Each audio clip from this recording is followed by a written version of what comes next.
Edna Taylor Conservation Park. We're here at Edna Taylor Park.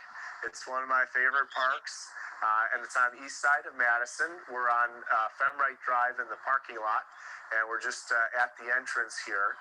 And at the entrance, I wanted to show you a plaque, and it's a plaque to Edna Taylor, who was one of the people who sold some of the land to the city. She had 37 acres of a dairy farm that she sold to the city that added to some additional acres that were already city property, and the city bought an additional 11 acres after that.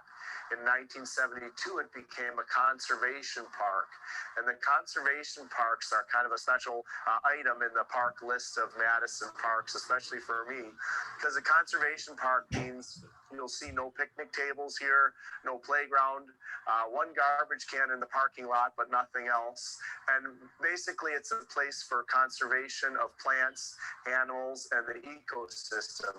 And what's here are paths for us to walk on and view that nature and the conservation and process. And Madison has several of these parks located throughout the city, and we want to take you on a walk through this one, Edna Taylor Conservation Park. So we're just headed down the path between some ponds, and when we walk a little closer, and on the right-hand side, you'll see Virginia creeper, and that's a vine that's creeping up the tree on the right-hand side.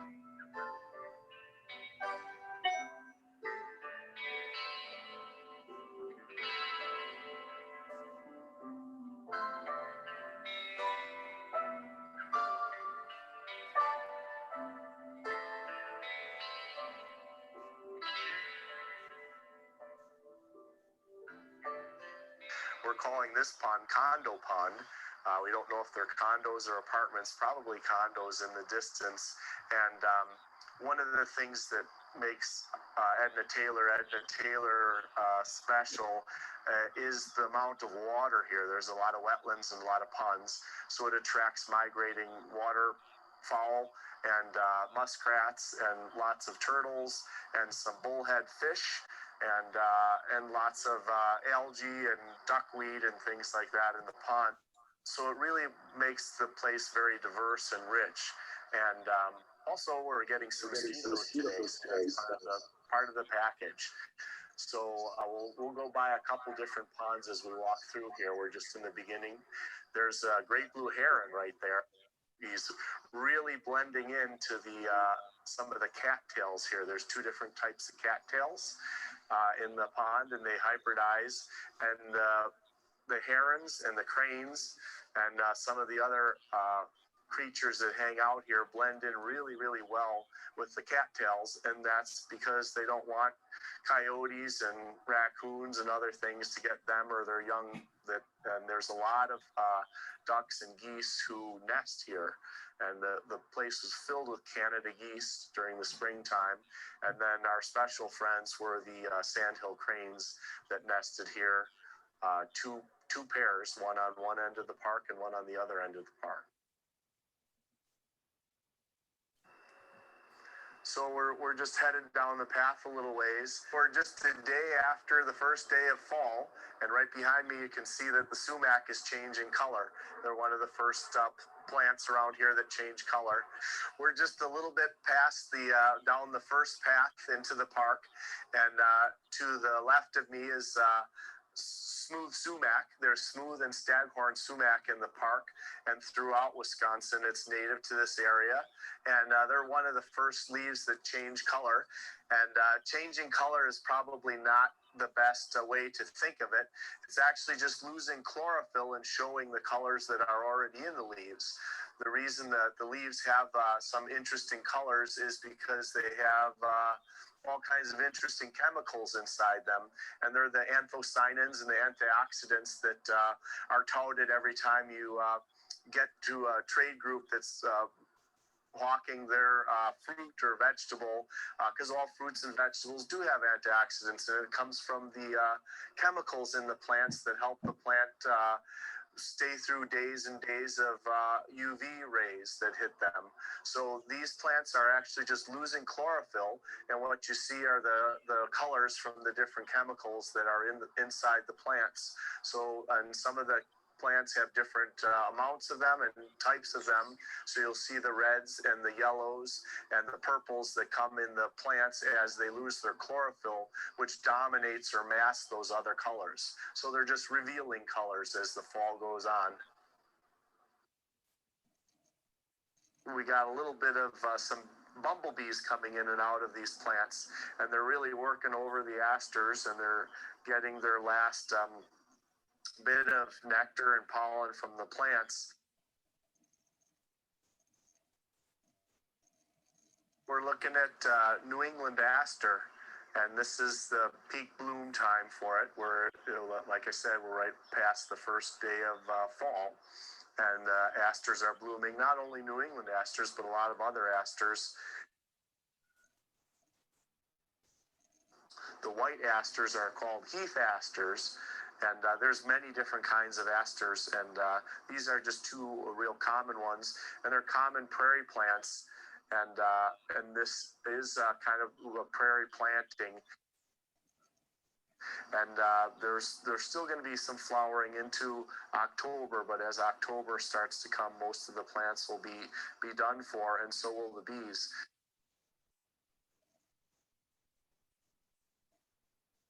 The New England asters back here, and right next to the heath aster, next to the white plant here. And this is some Indian grass, also a prairie plant. And we'll walk by some taller, big blue stem also. A lot of the plants have gone to seed already. And I'm holding in my hand stiff goldenrod, and you can kind of see the pods have already formed for the seeds, and those will reseed themselves. This is stiff goldenrod and has leaves that are attached right to the stem. And this is already going to seed.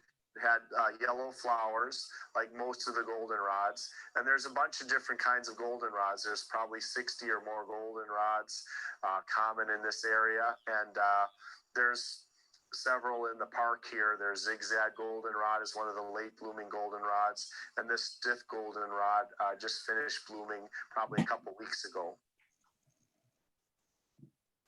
So this is another interesting plant, a prairie plant. It's called pale Indian plantain. And like a lot of plantains, it has some big leaves. You can see the route of a leaf miner, and the leaf miner will lay its eggs inside the leaf, and the little one will grow and then kind of eat its way out and emerge from the leaf. We're panning over towards a milkweed plant. It's a common milkweed plant, and you can see all the chlorophyll is bye-bye, and just what's left is the yellow, and the milkweed pods, which are all over the place, and they will reseed themselves. Milkweed also, common milkweed especially, just grows underground rhizomes, so it grows a new stem and clones itself. And so a lot of times in the gardens or other places, you'll see milkweed after milkweed after milkweed, and it's really the same plant. We're looking at the seed heads of the sawtooth sunflower. And this place was filled with sunflowers. The best time to come and see all the sunflower species is in August. And there's some brown-eyed Susans, if you want to pan over to that way, that are still hanging on. Those all actually bloom a lot earlier too, but they're just a little bit of hanging on, so they're cousins to black-eyed Susans. They're brown-eyed.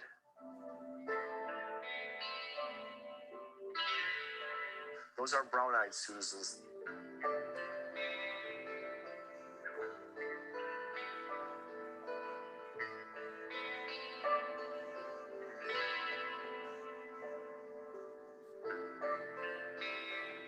So we're just by the pond. We call it the school pond because we're just about at Glendale School, which is adjacent to the park.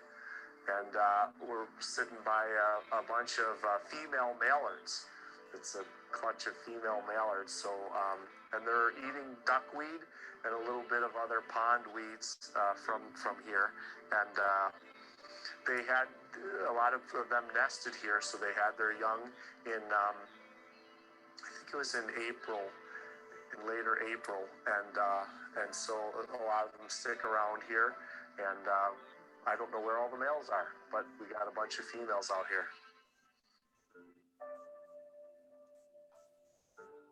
And this is up by Glendale School, and this is the couple that raised. It hatched 2 chicks, but unfortunately, one of them died after about 2 weeks. And the one that survived is the one that you see digging in the ground right now and just eating something, and he's making his way over towards the sidewalk. If you can, when we get closer, you can see on the top of his head, he doesn't have the characteristic red blotch yet. It's kind of a pale brown, and that's his head will start to turn red as he gets towards his a year old or so. So the 2 parents are on each side, and the 6-month-old is in the middle.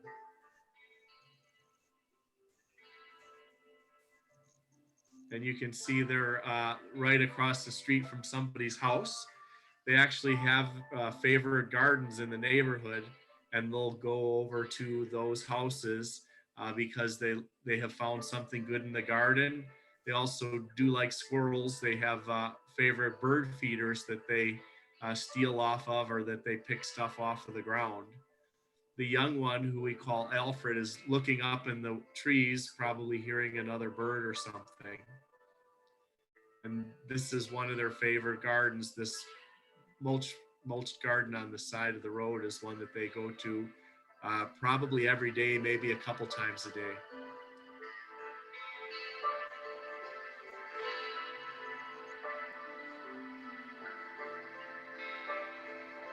I thought sandhills migrate.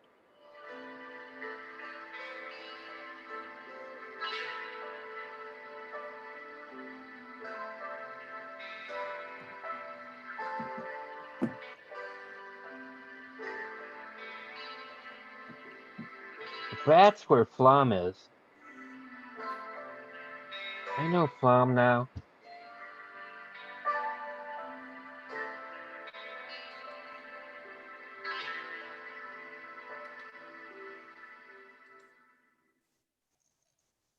So this is a nice scene behind me. This is, they're all white oaks, and you can see they're spread out, and that means they've grown here in the open field for a while, probably for 100 years or more. And this was an oak savanna, and still is pretty much a savanna, and the Parks Department is trying to keep it that way. And what they do is they cut out some of the other trees that aren't oaks, a lot of the maple trees and some box elder and some things like that. They'll cut out, and they'll go through here with a brush mower, which is a kind of a tall lawnmower that will take out some of the brush and shrubs and then leave these oak trees, these open grown oak trees. Oak savanna was the dominant land type here before European settlement in the 1820s and 30s.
Paul, does this body of water have a name?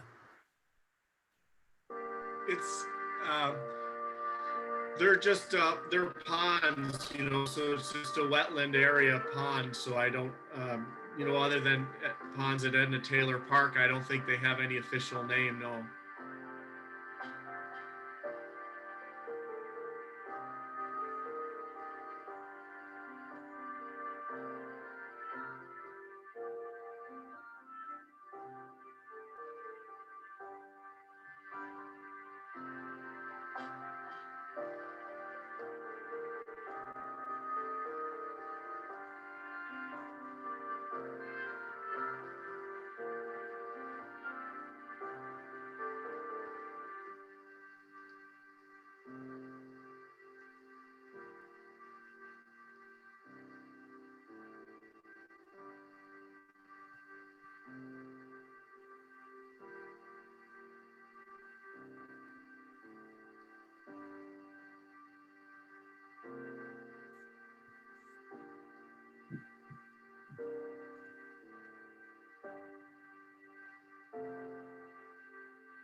Paul, are those Canada geese?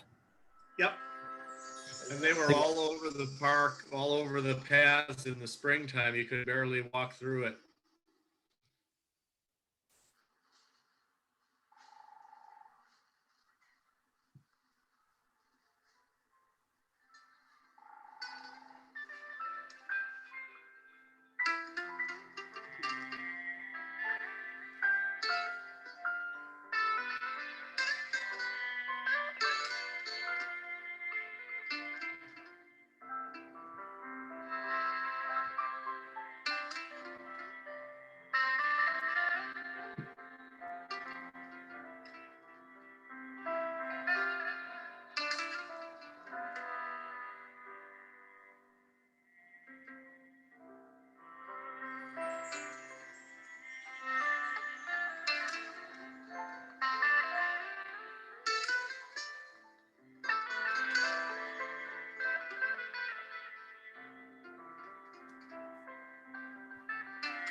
So I'm standing right between the two properties.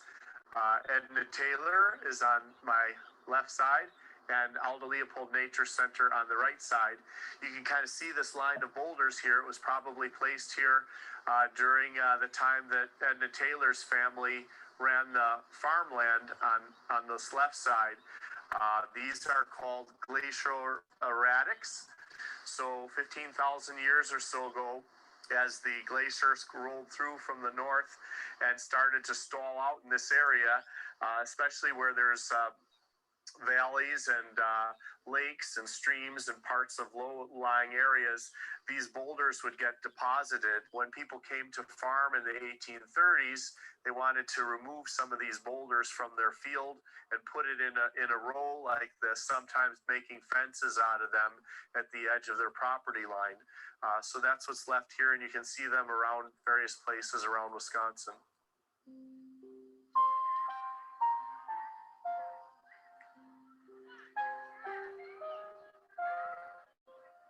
So, Paul, were those rocks deposited here from the glacier, and then they made fences out of them? Yep, right. Yeah, so just kind of lined it along the property, and some, cemented them and made formal fences out of them. Some just kind of piled them up there. Glacial deposits. Yeah. Hey everybody, I just wanted to say that the video and music looks really jerky on here, and I did send out a link for everybody. This is actually a very smooth video. The sound is really smooth. It doesn't appear that way on here. So I did send out on the chat the link to the original Vimeo video if you want to have a more pleasant experience of just viewing what you're seeing later. If you wanted to do that, I think you'll enjoy it much more than the experience of watching what Paul is showing here, which is, as I say, looking very jerky, and it's not a pleasant experience compared to the original. Just so you know, mine is not jerky and showing well. Really? Yeah. Right. Okay. I'm glad to hear that. It looks good to us. Just a little bit jerky in places, but with this kind of a film, it doesn't make any difference. Okay. Well, this should be all very smooth, and the way I'm seeing it, it's not appearing that way. But okay, hopefully it looks better to other people than it does to me. Okay. I'll take a look to see if we got another link, Martin. That was the one I thought that was the latest one. Yeah, no, it's the latest one, but we can talk about it later. It's okay. My main objection is the music. What is the music for? I mean, it hides everything. It hides any discussion, and it hides anything that Paul is saying. I mean, when I go out in the parks, there is no music. Why do you add music to this?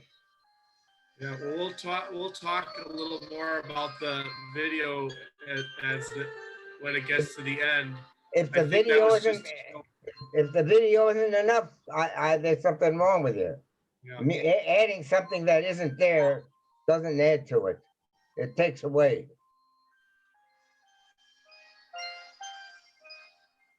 Now that noise is just noise. Well, that's a difference of opinion. You talking over it is much more disturbing to me. Okay. Yeah.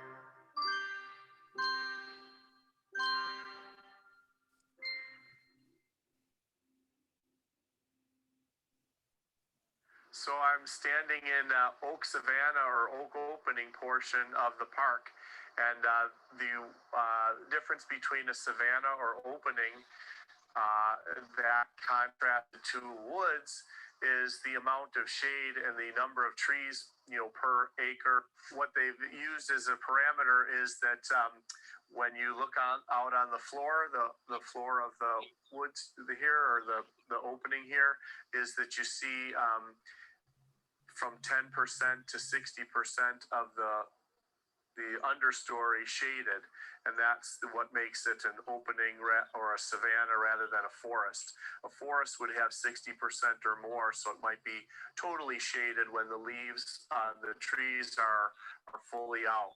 And right now we're in fall, so some of the leaves have fallen, and there's a little more opening in the understory of the trees right now.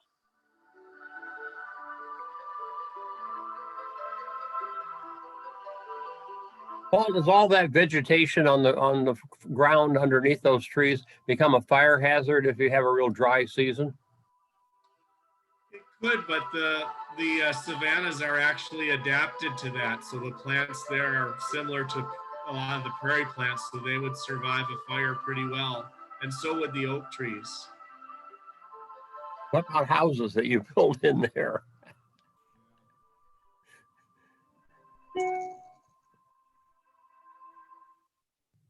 We're just on the other side of the path, and this side of the path you can kind of see as the trees get less and less dense out into the grassy area, some tall grasses, mostly big blue stem, and some Indian grass and a few other flowering plants, and lots of goldenrod. That's the prairie, and the way that it maintains itself as a prairie is mainly from fire. And there is a crew of volunteer workers who come out and will actually burn this prairie. And that's one of the natural ways that prairies became prairies, was the dry springtime and fall, and lightning hitting some of the trees that are around the prairie and setting the place on fire. And if that happened frequently enough, the oak openings or savannas would turn into prairies in this region. And there's short grass prairies and medium grass prairies further towards the Rocky Mountains. And we have the taller grass prairies because our soil is a little more fertile and the temperatures and the rain is a little heavier towards as you get towards the eastern seaboard and by the Great Lakes. So the prairies change their character as you go from the Rocky Mountains to here. We're at the very edge of the prairies that were in the in the United States for what would become the United States for thousands of years. So we're looking at pokeweed, and it's a native plant, and you can see the leaves are starting to wilt on it, and also there's just a few berries. If you look on the very far right hand side, you can see little dark purple berries that the birds love to eat, and then poop out all over the floor of the savanna here. And the leaves and different parts of the plant, including the berries, are toxic and would cause stomach distress or worse in humans. But in the South, they have a tradition of taking the leaves and boiling them and discarding the water and then boiling them again twice, so 3 times total, and then putting them in a can and eating it kind of like we would eat sauteed or canned spinach.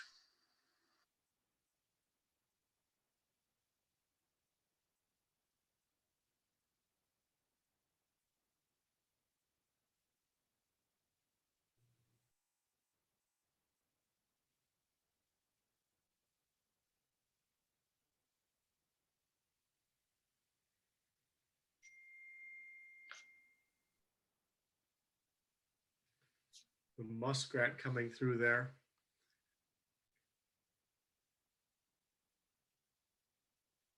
We're looking up into a big-tooth aspen tree, and the hole in the tree was made by a northern flicker. He was here in the early summer and nesting in this hole. And the aspen trees around here are there's a bunch of them, and they little softer wood. Genetically, these trees are probably the same tree, just different shoots of the mother tree.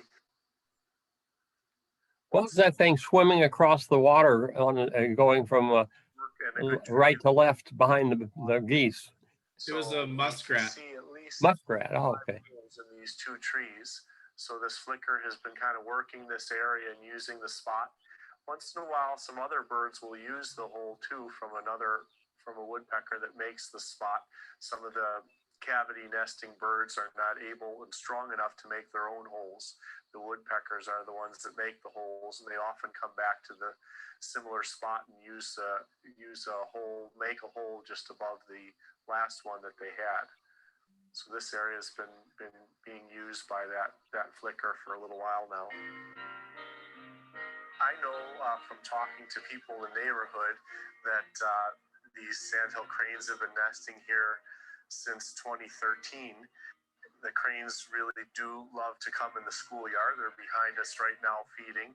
The kids and lots of people who come to Glendale School here have seen the cranes and enjoyed them, and they commissioned this artwork, this mural on the side of the building, and it was finished in 2018. Are those sandhill cranes? Yep. Yep.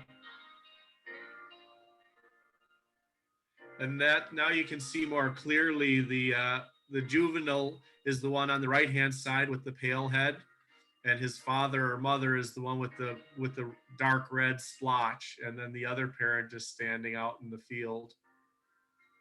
So, and you can see that the 6-month-old juvenile is just as big as both of his parents by now. And they might be flying south right now as we speak, or yesterday. I didn't see them yesterday or the day before. Have the whooping cranes already flown south? Probably some of them. Even though the sandhill cranes come at the same time to come north and congregate at this Platte River, when they leave seems to be more of an individual family choice. So they leave in smaller numbers, and they do congregate at certain rivers on their way south. But this is the time of year they all start leaving, all the cranes.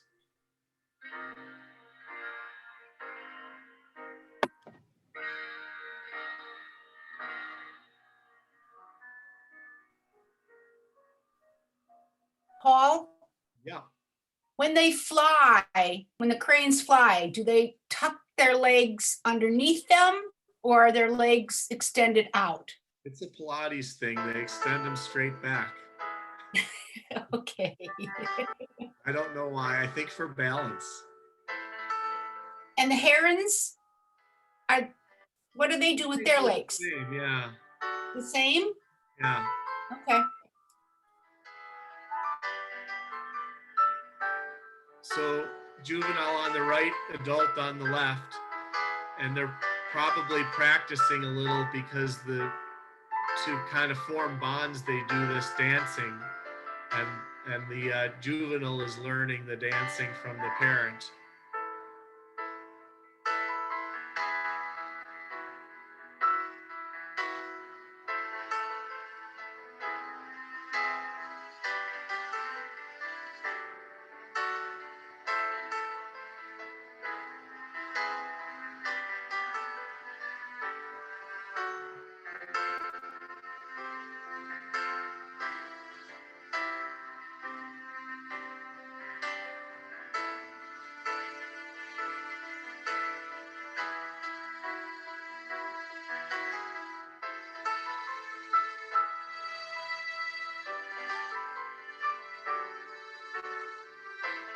Also eat little fish and frogs out of the lake, Yep, out of they the will. ponds.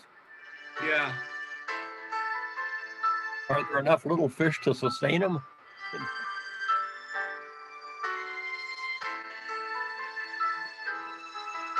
I'll ask you again.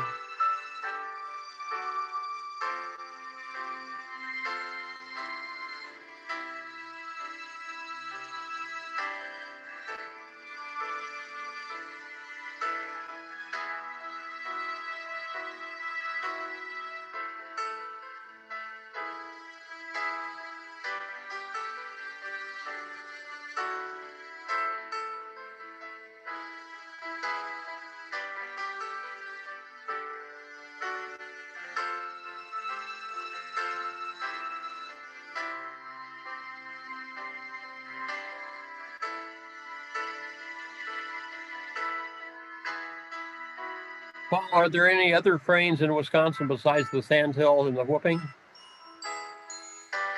I don't think so. I think those are the two species here.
Okay. Thanks. Thank you, Paul. Yeah, thank you. Wonderful. Very Well, nice. That was outstanding. That was Paul, was that all shot on one day? You said the beginning of autumn was Yeah, all on one day. No, it was 2 days, Martin. It was the day after fall, and then the next week, right? Yeah, we went out twice, but also I had never been to the parks before, and so when Paul turned me on to them, I went with my wife on a day in between those 2 days. So I had 3 days where I was filming there, but 2 days where Paul was there narrating. Do you have a map of Madison to show just where that is on the map? I could probably get that up for you. Be nice to go over there. Yeah, I yeah. just want to go there and look at it, but if I'd have to know exactly where to go. Kinda warned me that Martin got interested and went there by himself. I was very, I felt like I had done a good thing. I think it's on the east side. Yes. Yeah, It is I can- definitely. I'll show you the map. I'll share it with you. So Paul, you mentioned that there are several conservancy parks in Madison or Yeah, I in, think there's 20 all total. So here's the Edna Taylor Park. Oh, okay. And That's the belt line. If you get hungry, my house is right around here. So where am I? There's the arrow. Yeah, so right here, Edna Taylor Park is right there. So you get off, you take the belt line to 51 and then get off around here somewhere. Yeah, you can get off at 51 and go to Flom Road, or you can get off at Monona Drive and go to Femright. Okay. If you Can you have zoom- Google, Can you zoom in a little bit, Paul? Yeah, if you have Google Maps on your phone, they'll take you there. yeah. Yeah. Okay. So this is Femright Drive right here in Monona Oh, Drive. Femright, yeah. Parking lot around here somewhere. Yeah, the parking lot is right here. Oh, And then okay. there's access point right here also. You're unmuted. And then you can go through Aldo Leopold Nature Center that's right here. That's fine, You Mom. can walk right through. Also interesting, there's Woodland Park here. So you can go from this park all the way to Aldo Leopold Nature Center and then over to Woodland Park. So you can spend like an hour driving, walking through there. 20 after. Okay. Excuse me, Paul. This Yeah. is Stacy. I'm with Ginny watching the video. I just wanted to say to everybody who was involved, we think it's fantastic, Great. perfect, beautiful. Yeah, glad Hi, you made it. Stacy. Hi. Yes, I mean, I wasn't really planning to watch the whole thing. I was just over visiting, but I was so drawn in. Good. And the music is fantastic.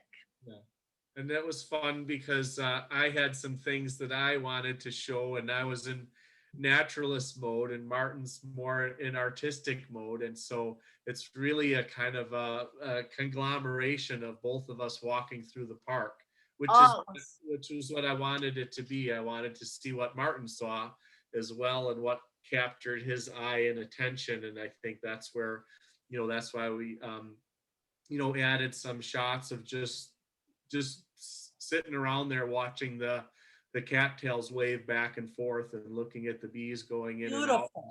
It's part of the experience of the park. It's very kind of meditative, and a lot of people do and will sit on these belly boards and stuff. They make these little boards for the kids so they can watch the frogs in the pond. But you'll see lots of adults sitting there, and just hanging there. And it was very popular in March and April. I'm here. There were tons of people that came out there. Where are you? They had nothing to do. And, Well, here, get in here. but then, Denise, I can hear you, but I'm trying to listen to Paul. yeah. So as the season, as the years have gone by, I've been going to that park for about 10, 12 years, and it's really pretty calm usually. But this March and April, people discovered it, and there were one fun thing was because the sandhill cranes made their nests there and hatched out their chicks. At 6 a.m., all the photographers were out there getting pictures of the cranes. And then the crowds cleared out about 9 a.m. And then over lunch hour, I suppose that I wasn't there that much, but there were kids there. And then at 6 p.m., after dinner, especially in the summertime when it was warm and still light, all the buggies would come out and people would be, taking their kids through there. But a lot of them had never seen that park or gone to that park, and also didn't weren't obeying some of the rules because they kept taking their dogs there because everybody thinks that the dogs are, such a natural part of the park. But it was interesting to see those sandhill cranes got used to people. They even got used to automobiles. They never get used to dogs. So when a dog would come by, even before I saw or heard them, and I have pretty good vision and hearing, but the sandhill cranes would notice them before I noticed them, and they would that would be the only time other than bedtime or to change feeding places that they would fly away or make a ruckus. The cranes would be Wow. when people That's saw them, so interesting. because Paul? they're natural predators. I remember you said that you thought the cranes recognized you and your girlfriend. How did you experience that? So I was told by other people, so I couldn't tell whether they recognized me, but I could tell they weren't scared of me, because there was a couple times when I was watching them and taking some pictures, and I took a break and I would lay down and do some hamstring stretches or something like that. And then I'd look up and I'd be like, where did they go? And they'd be right next to me. And, which I did not find that, they're dangerous. So Yeah. I didn't actually want They're them. dangerous? Yeah, they My could, God. if they got Oh. scared or spooked, they could lean Well, out. one poke came my right eye after out, me. when one You're spooked. gonna kiss me. Yeah. So I've got a picture. but I heard from other naturalists when they were doing studies like banding the birds and doing other things, that there were certain people, like at the Crane Foundation, they found when certain people came to feed them, they responded differently. And they really felt that some of the cranes from not only sandhill cranes, but cranes from all over the world would recognize more so the way they were approached necessarily than like they feel like crows recognize people's faces and they can take facial features. But these people that I talked to, the crane researchers, thought that they recognized the approach, meaning the gait and the general demeanor of the person who approaches them, and start to get used to some of the ways people approach them. And I did notice that there was a guy, I showed you a picture of a street called Maher, was right off of Tompkins Drive. And if you walk up Tompkins Drive, there was a guy who was getting used to seeing the cranes all the time. I don't know how he figured it out, but he figured out that they liked peanuts in a shell. So every morning when he would wake up, and the reason that I know this is because he was out there in his pajamas one day. I rode my bike by at 7:30 a.m. and he was out there throwing peanuts on the lawn. And I noticed that they loved them, and they would pick them up and they'd crack the shell and they'd eat the peanuts. And he said that he bought that house in 2013, and he started seeing the cranes come around. And so he started putting out peanuts at the beginning and end of each day. And they actually come there. And one day, I don't know if this was true, but one day I came there and they were making a big ruckus out on the lawn. And I was thinking that maybe he was late, and putting because, but when he came by, they would back up and let him walk on the grass, but they wouldn't move away, and they weren't startled by him. They knew who he was and what he was doing. So they would just move out of the way and wait for him to throw the peanuts and then chow down. So they definitely got used to him. I just wanted to say I loved all the videos and photos of the reflecting pictures in the ponds. Yeah. Beautiful with the trees and the cranes. So beautiful. Thank you. Yeah, that was some of my favorite parts too. Yeah. Paul, I was going to say, I live on the north side, Madison, and there's a park near me that I walk by that there's usually 3, 4, sometimes up to 6 cranes will be there. And a lot of people do walk their dogs on the sidewalk around the park, and they don't even move. I mean, sometimes I have to wait for them to cross the sidewalk and be within 6 feet of them with a dog. And they if the don't do anything.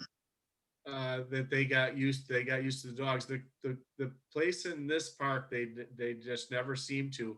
And people would walk the dogs mostly through the playground area. I think they got used to having their kids and their dogs at the playground. And I don't know, maybe these cranes had a bad experience where one of the dogs chased after them or something, and they passed that along. I did notice that these cranes startled when they heard a dog in the distance. Before I even heard the dog, I saw them startled. So something with them and that particular family of cranes and the local dogs. We don't know what happened to that other colt, so young crane, so could have been a dog It could have been. or a coyote. The spring was actually pretty cool and wet too, so I don't know if it just died of exposure. It's possible too. But that hand doesn't hurt, does it?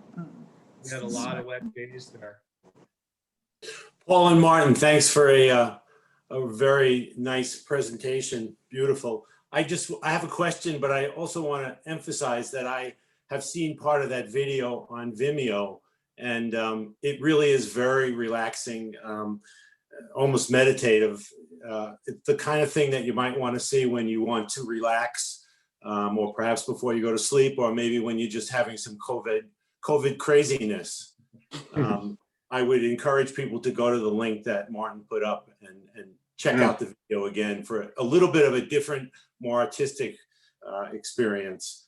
And my question for both Paul and Martin, that was a very nice fall or autumn presentation. I wonder what happens in the winter in that park, and if you'll reproduce a video with the winter experience there. Go ahead, Martin. Put your gloves on.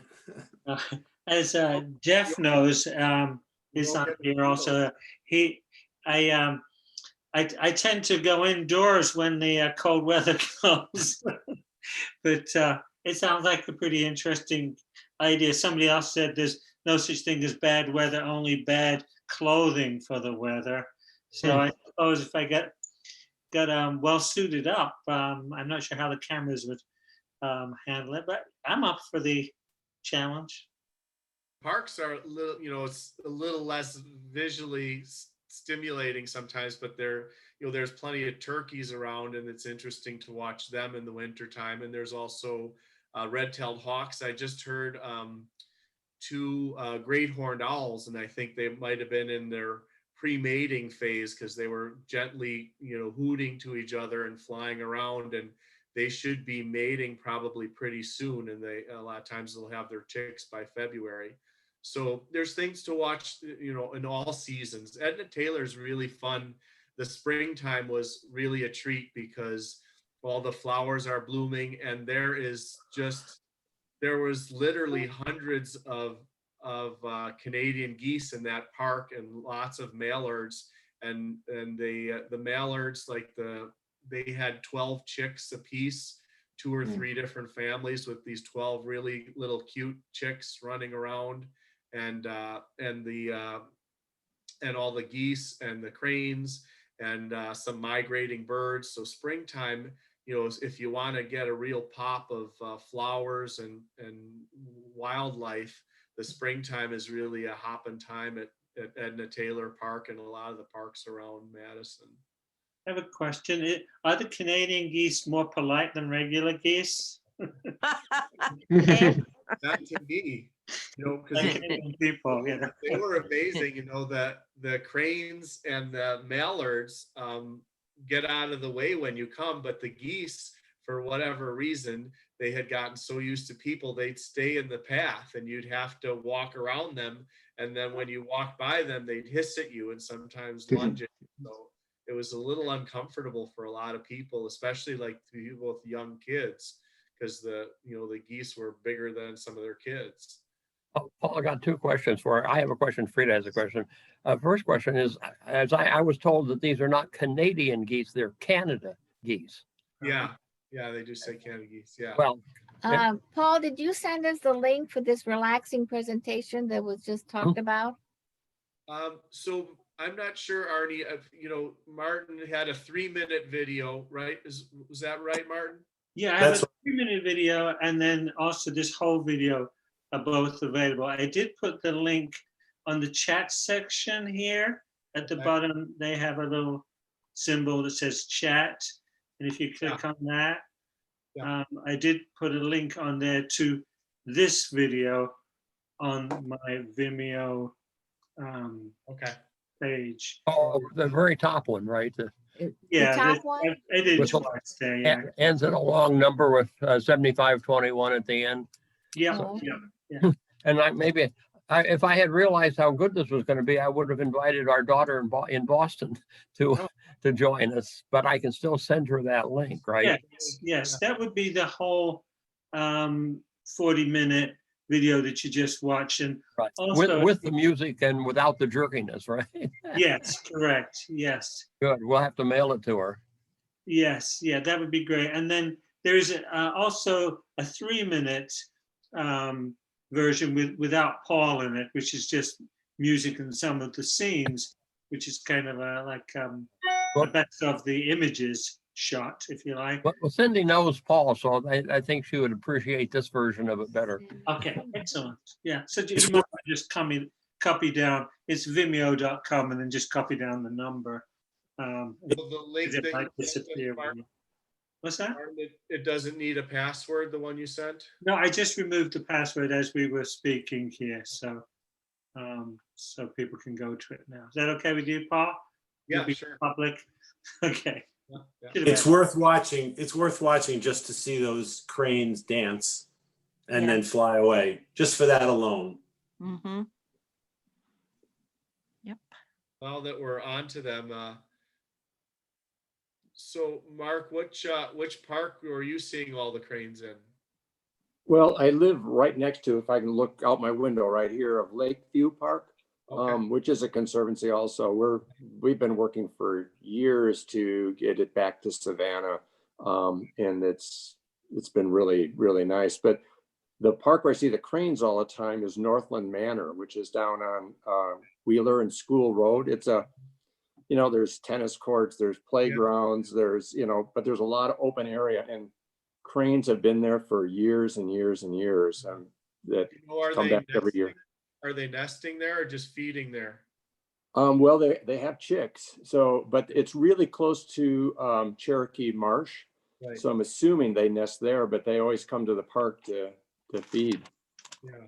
So the last part of the video where you see them in the water, that was just like 15, 20 yards from where their nest was. And the way they made their nest was they picked a really mushy, wet area, and then they took cattails and they piled it up in a pile. And the geese do this also. Yep. The geese make a bigger pile, but the cranes make a pile also. And then they wound up sleeping there at night all the way through the whole 6 months. They shifted over a little bit and were at the one side of the pond versus the other, but once they built the nest, they stayed there until the chicks got pretty good on their feet. And that took like a couple months for the one that survived. And then they started moving around the same pond for their roosting or site in the evening. So they go there so that they can hear anything coming up on them. So if they're in this, mushy, wet area, and I don't know, how deep they sleep. I'm imagining not very deeply, and maybe even off and on so they can keep track of what's happening. But they would definitely hear, like if a coyote or a fox came up, it would be hard not to make some sound in that pond area.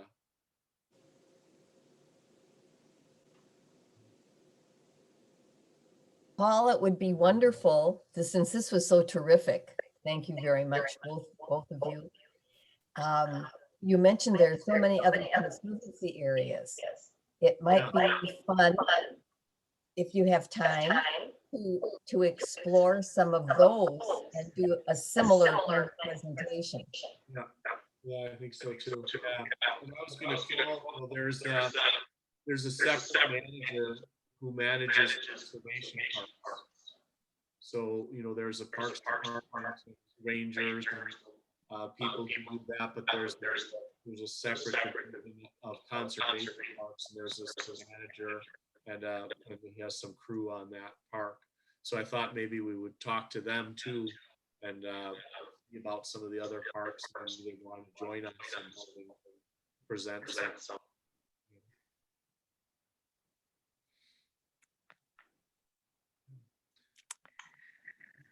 Okay. So any other parks you recommend, anybody? Stewart sounds good. Yeah. Yeah, it's a neat park.